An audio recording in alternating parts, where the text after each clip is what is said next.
Guys, hello guys, আজকে একটা মজার ঘটনা গাইস। সে আমার সাথে রাগ করছে, আমি তাহলে ব্লগটা করে ফেলাই। ঠিক আছে, কয় না আজকে কোনো ব্লগ টলগ হইব না। সে সুন্দর মতো গুছায় মুছায় বইলো। গুছায় মুছায় বই নাই, মুখে আমি ক্রিম দিছি তাই বইছি।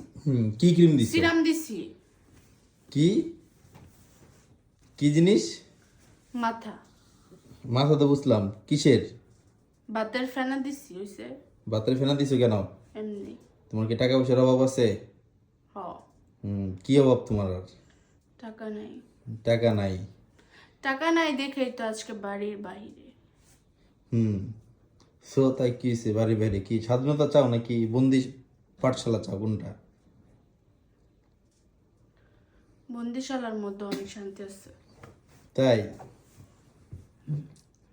এটা কিন্তু প্রুভ হয়ে থাকবে, বন্দিশালার মধ্যেও হ্যাঁ। শান্তি আছে। ঠিক আছে,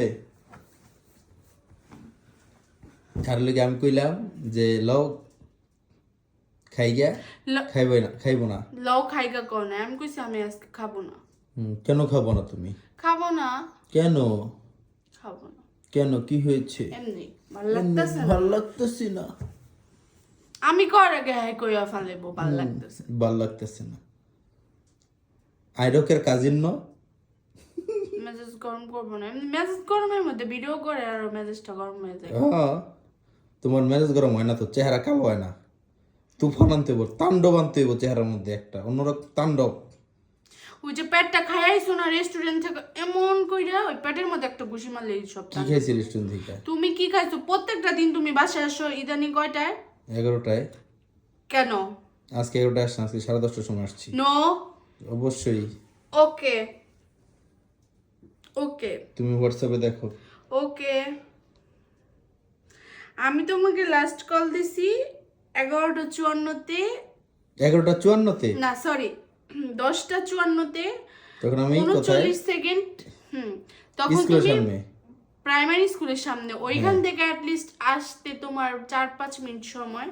11টা। ইদানিং তুমি বাসায় আসো কয়টায়? ইদানিং কি দু একদিন দেরি হইতে দু পারে। একদিন না, কন্টিনিউ বাসায় আসো কয়টায়? যাও, কালকা থেকে আমুনি তাড়াতাড়ি। হ্যাঁ, সমস্যা নাই, বাসায় আসো। তুমি জানো যে আমি রাত্রে একা ভাত খাই না। রাত্রে থেকে ভাত খাও না? হ্যাঁ, তো কি খাও তাহলে? আমি একা একা কখনো রাত্রে ভাত খাই না, তোমাকে ছাড়া অ্যাটলিস্ট। কয়েকদিন আগেও তো ভাত খাও নাই তুমি। আমি তোমার কইলাম না আমার ভালো লাগতেছে না। আমি যেদিন মানে সারাদিন কাজ করতে করতে ভালো না লাগে, সকালের নাস্তাটা যদি দেরি হয়ে যায় দুপুর, তখন দুপুরের খাবারটা গাইস, আমি খাই। আপনারা দেখেন নাটক কাকে বলে। তখন দুপুরের খাবারটা খাই নারীরা আমি নাটক অনেক সেরা রে। তখন দুপুরের খাবারটা খাই আমি সন্ধ্যায়। হ্যাঁ, সন্ধ্যায় খাই বা সন্ধ্যার আজানের পরে খাই। তারপরে আমি রাত্রে আর খাই না। কিন্তু তাছাড়া দুপুরের খাবার 3-4টায় 3টায় খাইলে রাত্রে আমি খাই। ভালো হয়েছে, খামো না, সমস্যা নেই। চলো আমি একটু খামুনি, তুমি একটু খাইও। না আমি খামো না। কেন? চলো চলো। আমার জন্য জোর করে, আমি চাই না আমার জন্য জোর করে কেউ কিছু করুক। আহারে, ঘুরতে লা যাবনি? না। আজকে একটা বই দিছি তো, জীবন অনেক ঘুরতে হবে। নিয়ে দেখাও। জীবনে প্রচুর ঘুরতে হবে, পারলে কক্সবাজার নিয়ে না দেখাও। ঘোরার কারণে আমি কি বলছি শুনছো? জমতেছে না। পারলে কক্সবাজার নিয়ে দেখাও। আচ্ছা ঠিক আছে, নিয়ে যাবো নি কক্সবাজারে। কবে? ঈদের পরে, মার্চ মাসে ঈদ শেষ। ঠিক আছে। ঠিক আছে, এখন একটা হাসি না দাও। না, এটা করো। ওই যে হাসি দিছে, হাসি দিছে। জি না, তুমি আমার এমনিও নিবা, শুনো, তুমি আমার এমনিও নিবা অমনিও নিবা, কারণ আমি তোমার সংসারের ফকিন্নি। সো এই ফকিন্নিরে তোমার নিতেই হইব। আরে ফকির নিতে আমার। ওকে গাইজ, আজকে এই পর্যন্তই, শেষ।